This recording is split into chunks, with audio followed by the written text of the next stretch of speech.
What is fertilizer? Well, many people have pondered on this very question.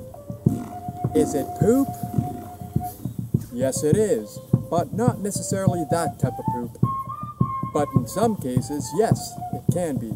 But that's a whole other subject, and it's mostly used for compost. But we won't get into that now.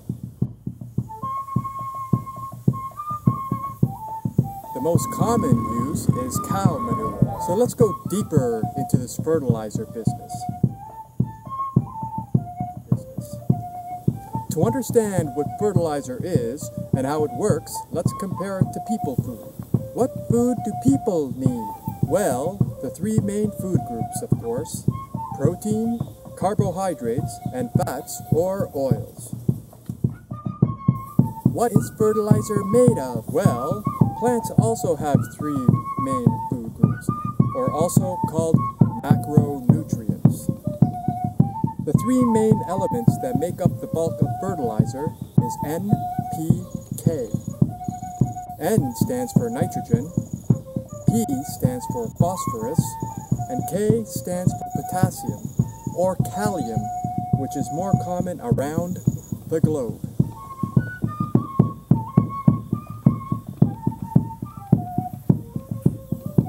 You may also notice that they are primarily on fertilizer bags across the world.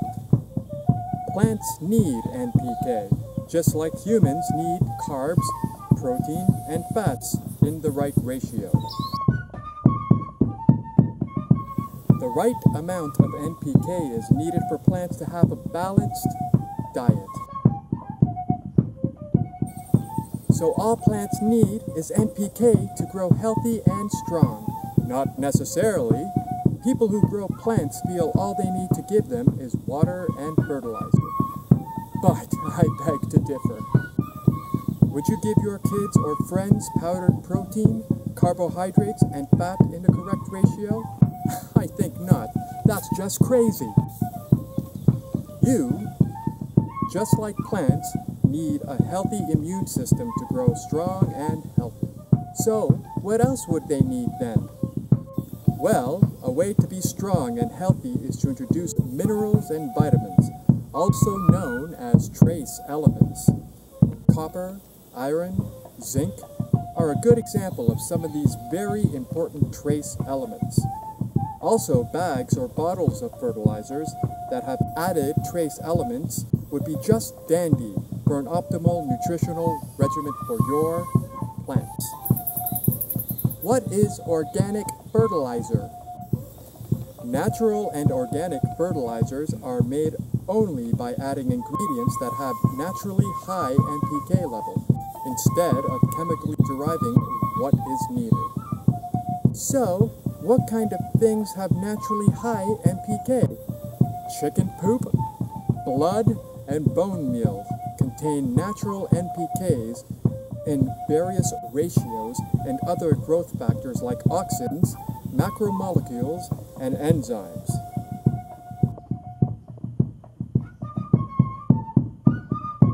The human equivalent is kind of like mixing herbal supplements and vegetable extracts for meal replacement. When mixing your NPK measurements, be sure to be precise for your particular plant so it gets exactly what it needs. What is the best fertilizer? Well, plants thrive much better from living, healthy soil with lots of organic matter, teeming with worms and beneficial microorganisms. Regular NPK fertilizer bags simply don't have a healthy, rounded diet for your plants, like highly rich organic regimens. And remember, the right plant fertilizers at the right time can be very useful. So improve your soil with organic NPKs and it will yield a beautiful crop. Thank you. That was very informative. Is there anything else I need to know? Well, before we go, let's go through some examples of excellent NPKs. For nitrogen, alfalfa meal would be a great mixture. It lasts for 3 to 4 months. You should use 19 pounds or 16 3/4 quarts per 100 square feet. For phosphorus, you could use phosphate rock. Phosphate rock lasts 3 to 5 years. You should use up to 9 pounds or 2 2/3 quarts per 100 square feet, and phosphate rock is slow releasing.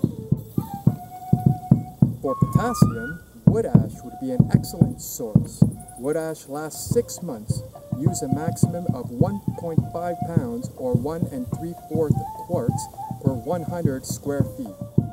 Also, you may want to use some soil modifiers like dolomitic lime, calcite, gypsum, and crushed eggshells. And don't forget manure, and that's all types. Thanks! I feel like I learned a lot today, and maybe I'll be able to use some of these things to grow a healthy and vibrant garden. You're welcome. I hope we can make a better environment for us and our plants with the best possible fertilizer. Be well, and akushama!